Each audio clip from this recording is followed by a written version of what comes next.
Olá, eu sou Márcio Teixeira e depois de muitos anos de estudo e muitos pedidos aqui no canal, finalmente meu livro está disponível para você comprar aí no Brasil, no site que está aqui na tela e também no descritivo desse vídeo. São mais de 30 anos de estudo, mais de 500 páginas compiladas para você num texto fácil de ler, para você finalmente descortinar o que existe no mundo espiritual por trás da música que você ouve.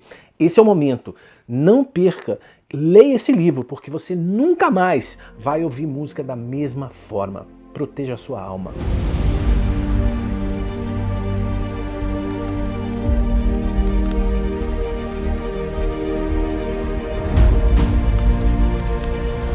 Hoje eu vou falar sobre o Diddy. E talvez você não conheça, você nem saiba quem seja, então é importante eu dar um contexto de quem ele é, para que você entenda da magnitude do problema que está sendo deflagrado agora aqui nos Estados Unidos, né? Então, ele começou praticamente do nada, né? Apenas com um sonho e um desejo de mudar o cenário musical. Até pouco tempo atrás, o P. Diddy era considerado um dos nomes mais respeitados e poderosos da indústria da música e do entretenimento aqui nos Estados Unidos. E não é à toa para isso. Mas antes de eu mergulhar no conteúdo desse vídeo, eu preciso lavar a roupa suja logo de cara.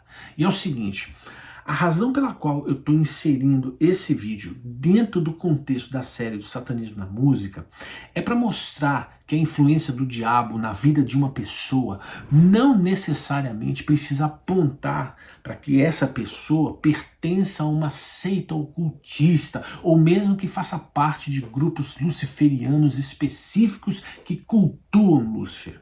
Aliás, muito pelo contrário, né? Esse termo satanismo, né, se refere a uma teia de influências que abrangem as mais diversas áreas do conhecimento humano na sociedade em que a gente vive nos dias de hoje. E sinceramente, depois de eu assistir dezenas de vídeos e vasculhar a internet lendo sobre esse caso, que aliás eu já vim acompanhando, né, eu realmente, e eu vou falar isso com muita tranquilidade, tá?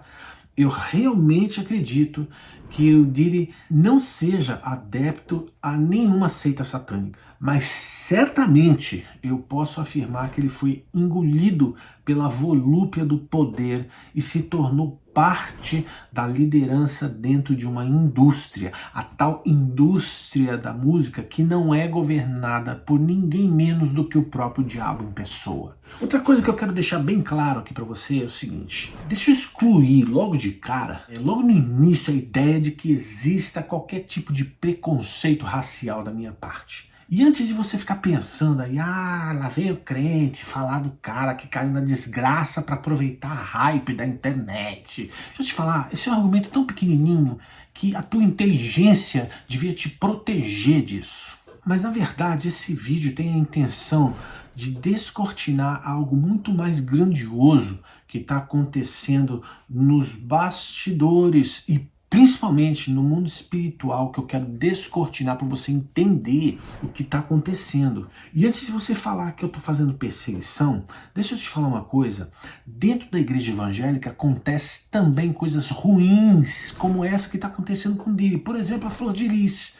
Então aqui não é um crente falando ou defendendo uma tese contra um pecador que caiu na desgraça. Não estou fazendo perseguição religiosa, então não se trata de religião, entendeu? Não se trata de cor, de pele. Se trata do caráter humano dentro de uma indústria que na superfície é somente holofotes, grana, mas tudo isso não passa de uma aparência podre, exatamente como a Bíblia diz: o mundo jaz no maligno. Que é o seguinte, cara: todos pecaram e destituídos estão da glória de Deus, ou seja, todos. Isso inclui a mim, inclui a você, inclui ao Diddy, inclui a Flor de Lis e inclui todo mundo na face da terra. E qualquer pessoa que vier à sua mente nasceu desprovido, destituído do acesso à presença de Deus. E essa desprovisão existe por causa de um negócio chamado pecado. E o que está sendo descortinado na vida do Diddy, o que aconteceu na vida da Flor de Lis, o que é na minha vida, o que é na sua vida, se chama pecado. Então veja só, não se trata de uma perseguição aqui, tá? É uma exposição de fatos contundentes. Contra fatos não tem argumentos, ok? E foi assim que um menino pobre chamado Sean John Combs nasceu no dia 4 de novembro de 1969, no Harlem, em Nova York. Ele foi criado principalmente em um lugar chamado Mount Vernon, e a infância dele foi marcada pela perda do pai, que foi assassinado quando ele tinha apenas 2 anos. Sua mãe, Janice, trabalhou duro para criar ele sozinho. Bom, aí ele cresceu, etc. E enquanto ele estudava na Howard University, ele conseguiu um estágio na Uptown Records, onde rapidamente chamou a atenção com seu talento para identificar tendências e promover novos artistas. Depois de ser demitido da Uptown Records, o P. Diddy não desistiu da carreira na indústria. Ele lançou a sua própria gravadora em 1993, a Bad Boy Records, que seria o trampolim para sua ascensão meteórica.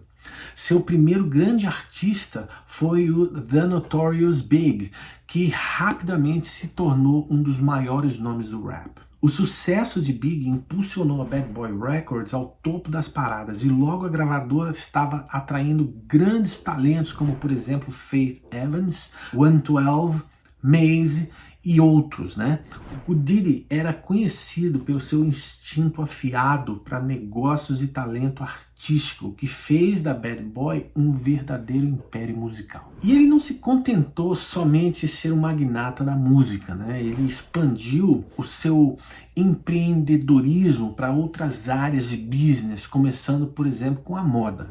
Em 1998, ele lançou sua própria linha de roupas, chamada Sean John, que rapidamente se tornou uma sensação nas passarelas e nas ruas. Eu lembro, porque foi o ano que eu cheguei aqui nos Estados Unidos, eu lembro de ver isso na televisão, o cara era assim, uma sensação. Mas a sua visão empresarial não parou por aí. O Diddy fez uma parceria de sucesso com a marca de vodka chamada Ciroc. E ele transformou essa marca de bebida como uma das marcas mais populares no mundo. E a sua habilidade de criar e promover marcas foi reconhecida em todos os setores que ele se aventurou. E além da música e dos negócios, né, o Diddy também deixou sua marca em Hollywood. Ele produziu e atuou em filmes como Monster Ball e Get Him to Greek. Além disso, ele produziu programas de televisão como Making the Band, que foi um sucesso estrondoso nos anos 2000 aqui nos Estados Unidos, né? A capacidade dele de transicionar no universo da música, nos negócios, no entretenimento, fez dele uma verdadeira potência multimídia com influência em várias esferas da cultura pop. E com uma fortuna estimada em mais de $1 bilhão, Diddy não apenas acumulou a riqueza, mas também devolveu à comunidade, né? E ele era percebido na mídia e na roda como um grande defensor das causas sociais, criando bolsas de estudo e promovendo iniciativas de justiça social. Olha só. E o impacto dele vai muito além dos negócios. Ele se tornou um símbolo de sucesso para muitos jovens, especialmente para aqueles de origem humildes que veem nele, né, uma esperança, porque olham para a história do Diddy e percebem que ele é a materialização do sonho americano, que prova que com trabalho árduo, visão, qualquer um pode alcançar o sucesso, não é verdade? E é aí que a coisa pega para mim, sendo bem sincero. O que acontece é que quando a imagem de sucesso de uma pessoa chega num patamar tão grandioso, né, essa pessoa fica meio que intocável, né, porque essa posição, né, pode ofuscar muitas vezes a atrocidade de quem essa pessoa de fato é. E quando você menciona isso, automaticamente o seu senso crítico olha para a reputação aparente dessa pessoa e cria um escudo de defesa moral na sua mente. E você pensa: Imagina, esse cara é muito top, né? Ele é bom. Como a turma fala no Brasil, é brabo. Ele jamais faria coisa ruim para a sociedade. Sem contar que ele era o rei das festas em Hollywood. Toda essa influência que ele tinha, você pode imaginar as esferas que ele trafegava. Então, todos os principais atores de Hollywood. E não é à toa que a fama dele de empreender deu a ele a posição de ser um cara, de articular as festas mais badaladas dos Estados Unidos.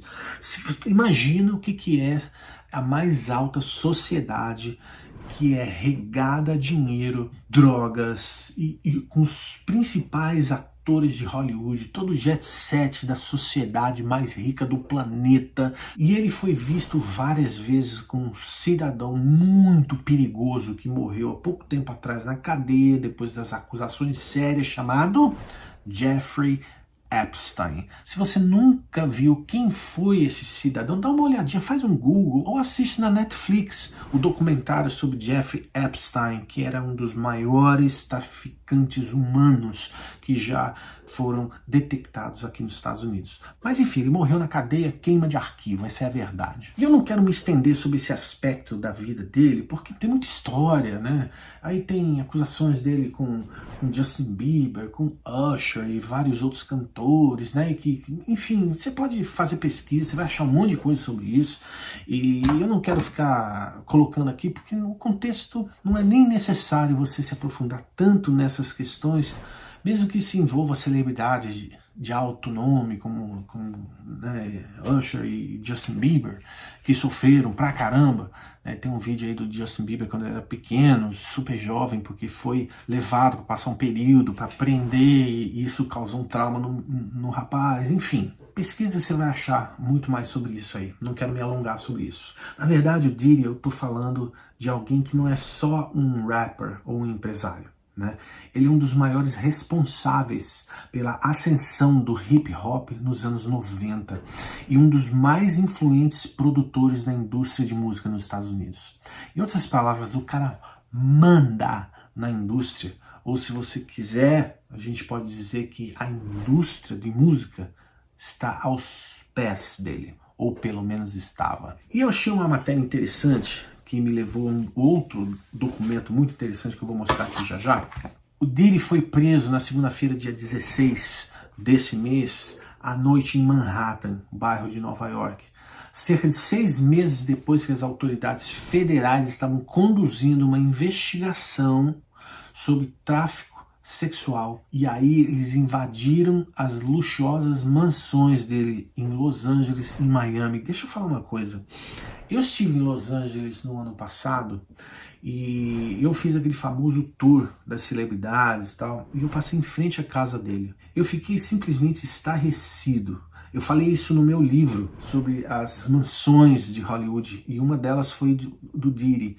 Se você não teve oportunidade, baixa gratuitamente o e-book do meu livro. Ali tem uma série de informações sobre a indústria de música, como é que funciona o sistema, o que é o mundo espiritual por trás da música. E essa é a razão pela qual eu faço esses vídeos, para mostrar a você e descortinar a verdade que existe por trás do mundo espiritual. E no passado, o Diddy ele foi processado por pessoas que dizem que ele as sujeitou a abuso físico e abuso sexual. Ele negou, obviamente, essas alegações e o advogado dele disse do lado de fora do tribunal na terça-feira da semana passada que Combs, que é o sobrenome dele, né, o Diddy, se declararia inocente e lutaria como o inferno para libertar seu cliente da custódia. As autoridades dizem que o Diddy era chefe de uma empresa criminosa. A acusação descreve Diddy como chefe de uma empresa que se envolveu ou tentou se envolver em atividades incluindo tráfico sexual, trabalho forçado, transporte interestadual para fins de prostituição, delitos de droga, tráfico de droga, sequestro, incêndio criminoso, suborno e obstrução da justiça. Ele é acusado de bater e arrastar mulheres em várias ocasiões. Isso mesmo, violência contra a mulher. e forçar os seus funcionários ou seguranças a ajudá-lo a esconder esses crimes. Até que muito recentemente um desses ataques à mulher foi filmado na câmera de um hotel e aí, meu chapa, aí explodiu. Aí a coisa veio à tona seriamente. Dá uma olhada nessa filmagem.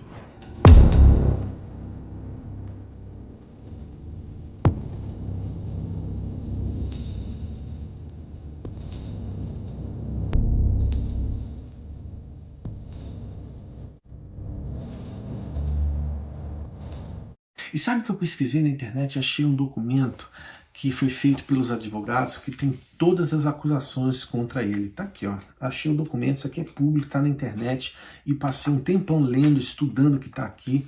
São 14 páginas com dezenas de acusações sérias.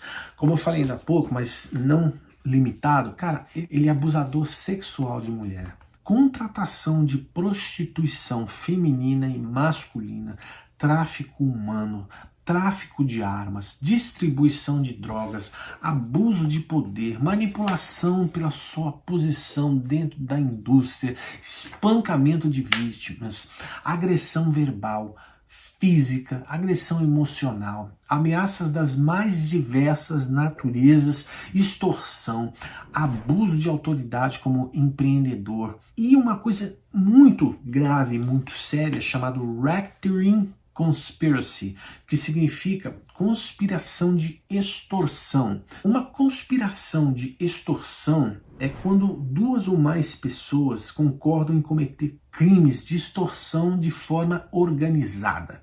Extorsão é um termo amplo, né, que descreve um padrão de atividade ilegal que geralmente é realizado para obter o que? Lucro. É frequentemente associado ao crime organizado, mas também pode ser utilizado para processar outros tipos de crime, ou seja, pesa sobre ele acusações de crime organizado e conspiração de extorsão. E lendo esse documento de acusação, né, e a descrição dos crimes que ele está sendo acusado, me fez lembrar dos filmes de máfia organizada dos anos 30, de Al Capone, lembra daquilo lá?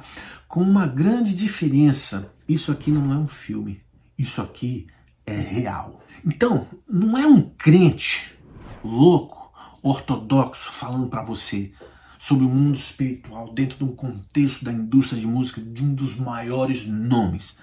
É a realidade dos fatos que eu estou apresentando para você. E sabe de uma coisa? É exatamente assim que o diabo age. Você vai me dar licença, mas eu vou ter que utilizar dos aspectos espirituais das quais eu estou me propondo a falar para você. É exatamente como está na Bíblia. Que talvez seja um livro que você despreze. Ou que no seu coração você está olhando para esse vídeo, está olhando para mim e está dizendo na tua mente, crente conspiracionista. Olha que coisa absurda. Pois é, mas deixa eu te falar uma coisa.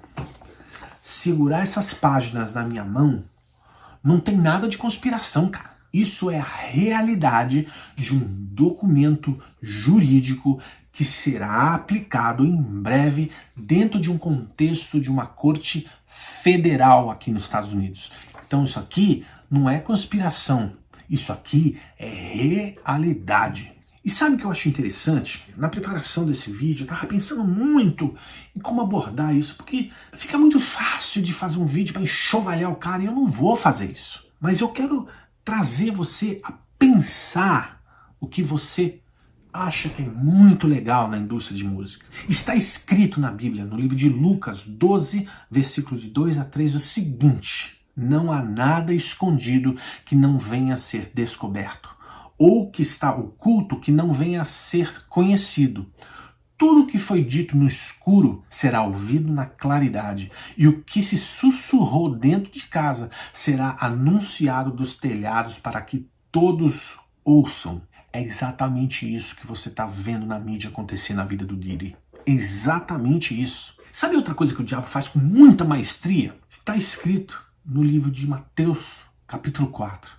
E olha que interessante que a gente lê ali? Porque a Bíblia expõe nessa passagem a famosa tentação de Jesus no deserto, né? Depois de 40 dias jejuando e tal. E nessa tentação, foram 3 tentações, mas 2 delas, a Bíblia diz que ele eleva Jesus a um lugar alto. Em 2 tentações. O primeiro lugar alto que ele leva é num templo. Isso me aponta que os poderosos hoje da igreja, que estão no alto do comando, do sistema da religião, correm o risco tremendo de serem tentados a caírem nas garras do diabo e nas armadilhas de Satanás. E infelizmente, nós vemos os escândalos no mundo gospel, os escândalos de pedofilia, os escândalos de roubo de dinheiro, de usurpação do dinheiro. E eu não vou me esquivar de falar essa verdade, sabe por quê? Porque você fica achando que o crente aqui vai olhar para a igreja e achar que é perfeita. Não é não. Tem erro, tem problema e tem outra coisa. Você acha que realmente Deus não está vendo? A Bíblia diz no livro de 1 Pedro que Deus trará juízo o homem e começará esse juízo, sabe onde? Pela sua casa. E a sua casa é o quê? A igreja.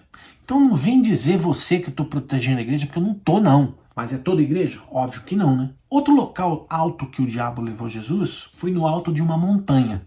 E olha o que a gente lê nesse trecho específico. Depois o diabo levou um monte muito alto e mostrou-lhe todos os reinos do mundo e o seu esplendor. E lhe disse: tudo isso te darei se te prostrares e me adorares. É assim que o diabo age. Ele leva a pessoa a um patamar alto, elevado, onde essa pessoa pode contemplar o que ele, o diabo, julga ser o que há de melhor nesse mundo. E aí ele vai e oferece para essa pessoa, dizendo: você quer as riquezas desse mundo? Você quer os holofotes da fama? Você quer a influência, a autoridade, o destaque na mídia, os milhões de seguidores aos seus pés? Tudo isso tem um preço, meu chapa. Tem que se ajoelhar e me adorar. E lembra que eu falei no início que eu não acredito que ele pertencia a uma seita? Pois é, mas quando você se dobra ao sistema desse mundo, você está se dobrando aos pés de Satanás. E é isso que a Bíblia está ensinando. E Jesus diz: sai fora, cara, não quero nada com você. Adorarás somente ao Senhor teu Deus. E aí, cara, pensa só, o sujeito entra nessa oferta do diabo e o resultado final é destruição. Sabe por quê? Porque não há nada que o diabo possa te oferecer que possa fazer a sua alma completa. Absolutamente nada. Sempre vai faltar alguma coisa. E sabe por que eu sei isso? Porque ele precisou todos esses subterfúgios criminais para nutrir o que ele tem dentro dele, que era o que? O desejo pelo poder e a glória dessa terra. Era isso, cara. Pensa comigo, cara. O Diri tá lá sozinho numa cela e adivinha? O chefe dele, o diabo, foi embora, cara. Porque é assim que o diabo faz. Ele arma o circo, mas não fica para apagar o fogo, não.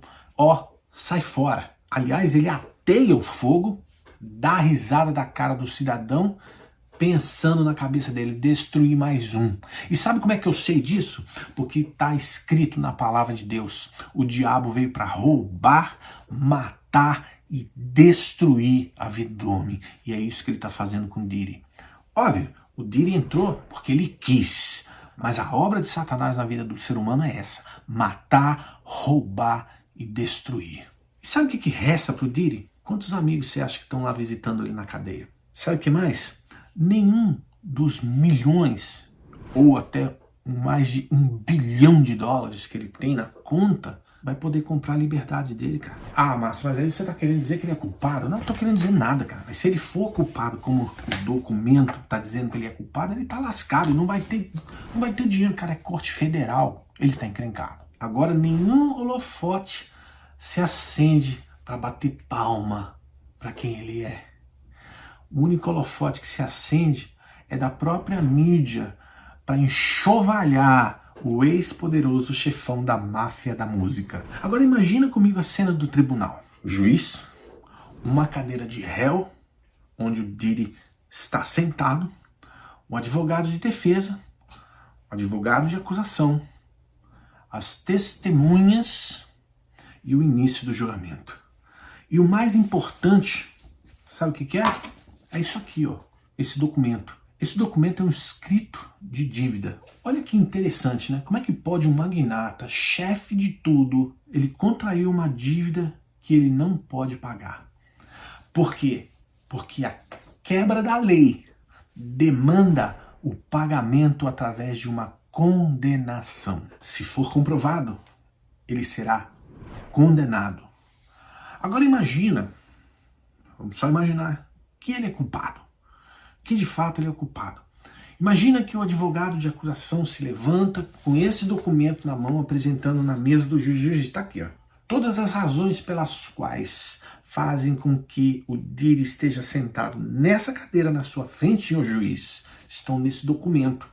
E aí ele elenca toda a culpa e pede para o juiz cumprir a lei. E ele fala que existe uma multa compensatória impagável imposta pela lei federal. Exatamente, esse documento ele dá ao juiz a possibilidade de condenar o Diri, e o Diri não tem o que fazer, cara. Ele vai ter que cumprir a pena. Lembra que eu falei que o advogado dele vai lutar como um inferno? Então, não dá para você lutar como um inferno e obter liberdade. Não existe isso. Nem que seja uma figura de linguagem. Olha que absurdo. Imagina que o juiz chega para ele e fala, vem cá, todas essas acusações aqui, esse documento, bota na frente dele e fala, isso é verdade? Se ele for muito cara de pau e falar que não é verdade, ele vai estar em cana de qualquer jeito. Mas agora imagina a seguinte situação. Aí ele fala, senhor juiz, sim, eu sou culpado. Sim, eu fiz todas essas coisas. Sim, eu confesso que eu cometi esses crimes. E sim, eu estou destinado a pagar pelos meus crimes. Mas aí o juiz olha para ele e vê que há verdade no coração dele. Que ele está falando, não, é verdade. Sabe o que o juiz pode fazer? Imagina a seguinte cena do juiz falando assim, ok, tá aqui do meu lado direito um homem que é inocente. Aí ele pega esse escrito de dívida e entrega na mão desse homem. E esse homem fala, eu vou pagar por esse crime que você cometeu. Esse homem fala, eu vou pegar esse escrito de dívida contra você e eu vou cumprir a tua pena. E o juiz olha para ele e fala, ok, pode ir livre, Diri. Você está liberto. Você não vai pagar mais pelos seus crimes. Esse homem vai pagar. E aquele homem, ele vai para a cela e começa a cumprir a pena. O que você acha disso? Você acha que isso é correto? Você acha que o juiz foi justo? Afinal de contas, os crimes estão aí. Mas deixa eu te falar uma coisa. Foi exatamente isso que Jesus fez na cruz. Aquele homem à direita do juiz é Jesus. Como diz a Bíblia, que ele está sentado à destra de Deus. Jesus pegou o escrito de dívida.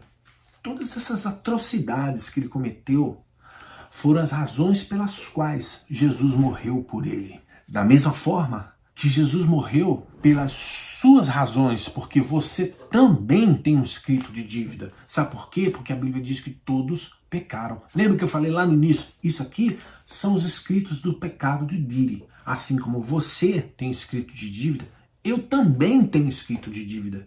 O pastor, a flor de lis, o papa tem escrito de dívida. Todos nós temos. Mas o que Jesus fez?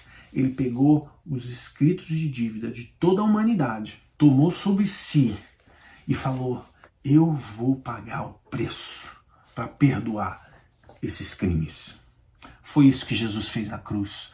Aí quando ele subiu naquela cruz, os pregos foram adentrando nas mãos, nos pés. A Bíblia diz que o escrito de dívida foi rasgado. Foi anulado o escrito de dívida que existia contra o Diri, contra mim e contra você. Mas foi preciso ele dizer, eu cometi esse crime. É preciso a gente confessar o nosso crime, porque o nosso crime transgrediu uma lei que concedeu contra mim, contra você, contra o Diri, contra a flor de lis, contra o Papa, uma dívida impagável, que nem com todo o dinheiro do mundo é possível pagar. Mas Jesus pagou. Foi isso que ele fez. Sabe, Jesus pode perdoar o pecado do homem. Ele perdoou na cruz, mas o homem vai pagar pelo crime que ele cometeu por causa da lei do homem. Deus não tira a culpabilidade segundo aos olhos da lei do homem, mas espiritualmente falando, o escrito de dívida foi perdoado. É por isso que você vai em algumas prisões e você vê os presos adorando ao Senhor, por causa dos ministérios que vão nessas cadeias para falar do amor de Deus. Espiritualmente eles estão livres, mas eles continuam cumprindo a pena. Eu desejo que a lei seja cumprida.